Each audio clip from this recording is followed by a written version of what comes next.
మోకాల నొప్పులకు ఎటువంటి సర్జరీ లేకుండా ఎపియాన్ పెయిన్ క్లినిక్ అందిస్తున్న అత్యాధునిక చికిత్స. అంటే మనం తింటున్న ఆహారంలో ఇంత నిస్తేజమైన నిర్వీర్యమైన అంశాలు ఉన్నాయని ఏ డాక్టరు ఎందుకు చెప్పట్లేదు? ఏ విజ్ఞాని ఏం మాట్లాడటం లేదు? పాలు తాగద్దండి అని ఈ బయోకెమిస్టులు ఎందుకు చెప్పట్లేదు? చక్కెర తినద్దండి అని ఈ డాక్టర్లు ఎందుకు చెప్పట్లేదు? లేదు పెప్సీ తాగండి అని షారూఖ్ ఖాను, కోక్ తాగండి అని ఆమీర్ ఖాను, లేదు పైనుంచి వస్తాను సల్మాన్ ఖాన్ థమ్స్అప్. అందరూ అమ్ముతుండేది 100 mlలో 45 గ్రాములు చక్కెర. అంటే మీరు ఒక పెప్సీ తాగితే మీ దేహంలోకి 45 గ్రాముల చక్కెరని తోస్తున్నారనమాట 2 నిమిషాల్లో. మీకు కావాల్సింది రక్తంలో 5 గ్రాములు చక్కెర సరిగ్గా ఉంటే. 5 గ్రాముల చక్కెరని మీరు ఖర్చు చేయాలంటే 1 గంట నడవాలి. అంటే మీరు ఒక పెప్సీ తాగితే ఎన్ని గంటలు నడవాలి? 9 గంటలు నడవాలి. బియ్యం 100 గ్రాములు తింటే మీకు 35 గ్రాములు చక్కెర వచ్చేస్తుంది హాఫ్ అన్ అవర్లో. గోధుమలు తింటే 15 మినిట్స్లో వచ్చేస్తుంది. 2 పుల్కాలు తింటే చాలు. ఓహో, డాక్టర్ చెప్పాడు నూనె వద్దంట, వేడి పుల్కాలు తిన్నాం, డ్రై పుల్కాస్. మీరు డ్రై తిన్నా వెట్ తిన్నా పుల్కానే, చక్కెరేనే. డ్రై పుల్కాలు తిని ఎంతమంది ఆరోగ్యంగా ఉన్నారు? I want to see. ఎంతమందికి డయాబెటీస్ బాగైంది? I want to see. Diabetes వచ్చిన వెంటనే చపాతీ తిను.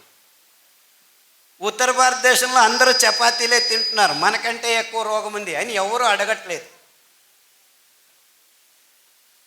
అంటే ఈ గోధుమలు, ఈ బియ్యము, ఈ పాలు, ఈ చక్కెర మనకు అసమతులనాన్ని కనిచేస్తున్నాయి. గ్లూకోజ్ ఎక్కువ రక్తంలోకి పంపు చేస్తున్నాయి.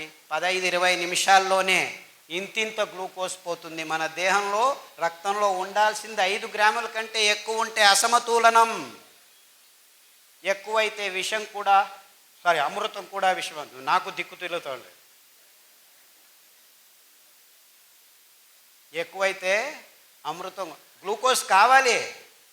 5 గ్రాముల కంటే తక్కువైతే ప్రజ్ఞ తప్పి పడిపోతాము. అదే జరుగుతుంది చిన్న పిల్లల్లో. ఇప్పుడు ఇన్సులిన్ 10 యూనిట్లు పొద్దున, 10 యూనిట్లు సాయంకాలం చేస్తున్నారు. రక్తంలో గ్లూకోజ్ లేకుండా ప్రజ్ఞ తప్పి కోమాకు వెళ్ళిపోతున్నారు.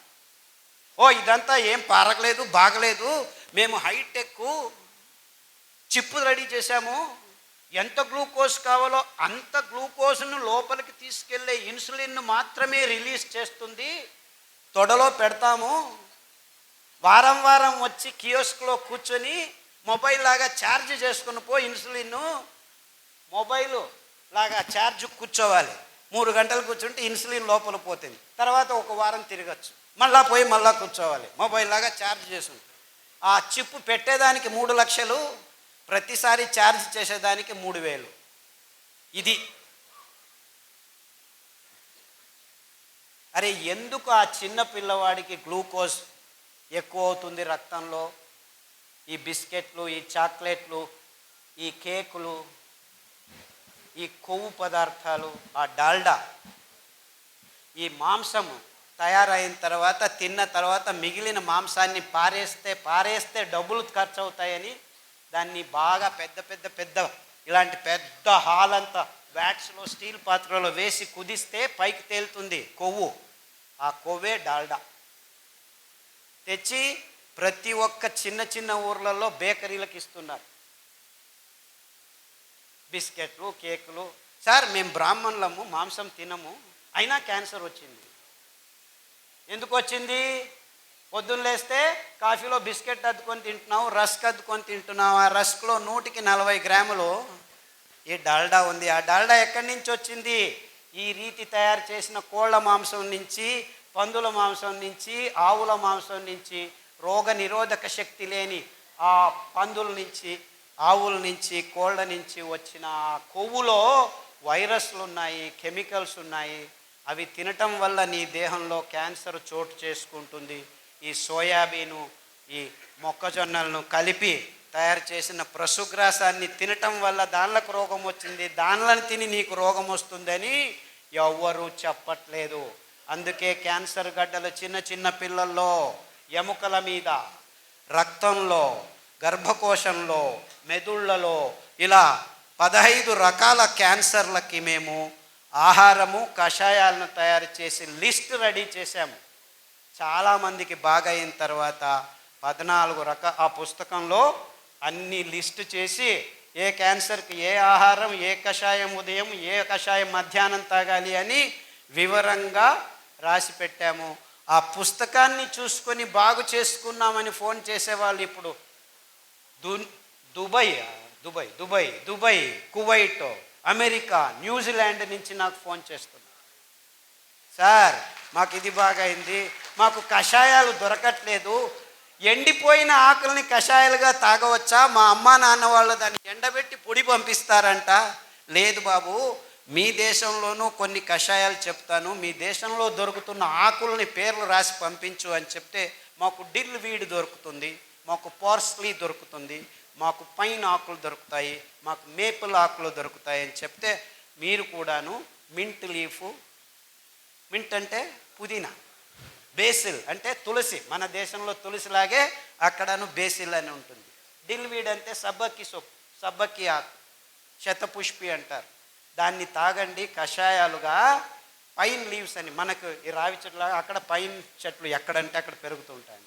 ఆ పైన్ లీవ్స్ కషాయాలు తాగండి, ఈ క్యాన్సర్ గడ్డలన్నీ కరిగిపోతాయని చెప్తే ఆ కషాయాలు తాగి ఈ సిరిధాన్యాలను తిని అందరూ హ్యాపీగా ఉన్నారు. ఇక్కడ కాదు, ఎక్కడున్నా కానీ రోగమే. ఎక్కడైనా ఈ సిరిధాన్యాలు మీ దేహాన్ని శుద్ధం చేస్తాయి. ఎందుకంటే దేవుడు మానవ కులానికి కావాలి అని ఈ సిరిధాన్యాల్ని అన్ని చోట్ల తయారు చేశాడు. ఇప్పుడే తెచ్చిచ్చాడు రైతన్న. ఇదే అండుకొర్రలు. దీన్ని అందరూ నిర్నామం అయిపోయి ఉన్నాయి. నేను 20 సంవత్సరాల క్రితం నేను ఆలోచించి ఇంత అద్భుతమైన ధాన్యం నాశనం అవుతుందని పరిగెత్తుకొచ్చి విత్తనాలు తీసుకొని, ఇన్ఫ్యాక్ట్ అమెరికాలో పెంచుతున్నారు ఇది ఇప్పటికీ. ఏం చేస్తున్నారు వాళ్ళు తినటం లేదు, పక్షులకు వేస్తున్నారు. They are growing tons and tons of it. కొలరాడాలో మొన్న పోయి వచ్చాను టెక్సాస్కి. అక్కడి నుంచి we have lots of this అంటున్నారు. ఏం చేస్తున్నారా? పక్షులకు వేస్తున్నాను. మీరేం తింటున్నారా? పందులు తింటున్నాము అంటున్నారు.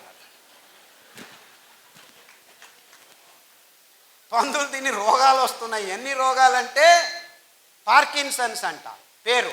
అంటే ఏమిటి? నీ పేరేం పేరు? భార్యను అడుగుతున్నాడు భర్త. ఎప్పుడు పెళ్లి చేసుకున్నాను నేను? ఒక 20 నిమిషాలు మర్చిపోతాడు, వాడికి తెలియదు ఎక్కడున్నాడు అని. ఇది మా ఇల్లా? ఎప్పుడు నువ్వెవరు? 20 నిమిషాల తర్వాత జ్ఞాపకం, నేను మా ఇంట్లోనే ఉన్నాను అంటే తనను తాను మర్చిపోయే రోగాన్ని అమెరికాలో అతి ఎక్కువగా తయారు చేస్తారు. క్యాన్సర్ అవంతా అయిపోయాయి, చాలా అందరికీ. They are not important now. Parkinson's, Alzheimer's అంటే మతిమరుపు రోగాలు. అంటే తనను తాను గుర్తించుకోలేని నీచ స్థితికి, ఈ ఆహారం వల్ల తాను దిగజారుతున్నానని తెలుసుకోలేని బుద్ధిమాంద్యానికి ఈ అభివృద్ధి చెందిన దేశాలు పోతూ ఉంటే వాళ్ళని చూసి మనం నేర్చుకుంటున్నాము. If they are fools, we are idiots. చప్పట్లు చెప్పండి అయ్యా.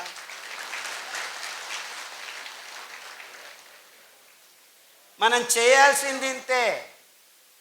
పార్కిన్సన్స్ మన దేశంలోనూ మెల్లిగా మొదలైంది. ఇప్పుడు 100కి 6 మందికి మన దేశంలోనూ పార్కిన్సన్స్ వచ్చేసిందని చెప్తున్నారు. By 2025 it will be 18%.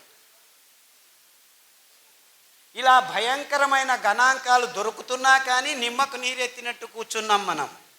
ఇంకా చక్కెర కావాలి, ఇంకా మాంసం కావాలి, ఇంకా గుడ్లు తినాలి, ఇంకా నూడిల్స్ తినాలి.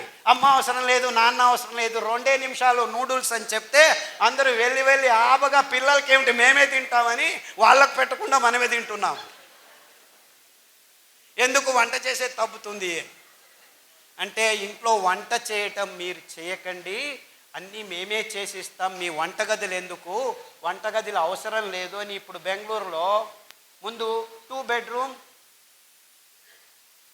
కిచెన్ అని ఉండేది, ఇప్పుడు కిచెన్ తీసేస్తున్నారు. అటాచ్డ్ బాత్రూమ్స్ ఎన్ని ఉన్నాయి అని అడుగుతున్నారు. అంటే ఒకరికి ఉచ్చులు వస్తుంది, ఇంకోటి పోతుంది, ఇంకోటి పోతుంది, అయ్యో ఇంకొకటి. This is the condition. Sadly వంటగది బాగా ఉండాలి. మన వంటలు మనం చేసుకొని మన చేతులతో మన పిల్లలకు అందిస్తే మన పిల్లల ఆరోగ్యం ఉంటుందని ఈ కంపెనీలు, ఈ అర్బన్ లైఫ్ మనల్ని నాశనం చేస్తున్నాయని మీకందరికీ హెచ్చరిక చేసేదానికి వచ్చాను. చిన్న చిన్న ఊర్లలో కూడాను ఇప్పుడు వంటలు చేయడం ఆపి హోటళ్ళకు వెళ్ళి హోటళ్ళలో అది ఏమిస్తున్నారో దిక్కు తెలియట్లేదు, దాన్ని తింటున్నారు. మసాలాలు వేస్తే అది ఏమిస్తున్నారో దిక్కు తెలియదు మీకు, దాన్ని తింటున్నారు. రోగాలు వస్తున్నాయి, నో ప్రాబ్లం, ర్యాంటాక్ వేసుకో, జంటాక్ వేసుకో, ఈ ట్యాక్ వేసుకో, ఆ ట్యాక్ వేసుకో, మళ్ళా వెళ్ళి అలాగే తిను. అరే ఎందుకురా ఇలా అవుతుంది అని ఆలోచించట్లేదు. మజ్జిగ తాగండి, బయటికి వెళ్తే మజ్జిగకు మెంతి పొడి వేసుకొని తాగండి, లోపల విషం పోయినా కానీ మీకు రోగనిరోధక శక్తి ఉంటుంది. ఇలాంటి చిన్న చిన్న విషయాల్లో మీ ఆరోగ్యం ఉంది అంటే ఆరోగ్యం మీ నోటికి వెళుతున్న ప్రతి ముద్దలో ప్రతి చుక్కలో ఉంది. కానీ ఈ డాక్టర్ల చుట్టూ తిరుగుతుంటే మీకు ట్యాబ్లెట్లు దొరుకుతాయి, ఆసుపత్రులు పెద్దవవుతాయి, రోగాలు బాగు కావు, ఆసుపత్రులలో ఆరోగ్యం లేనే లేదు.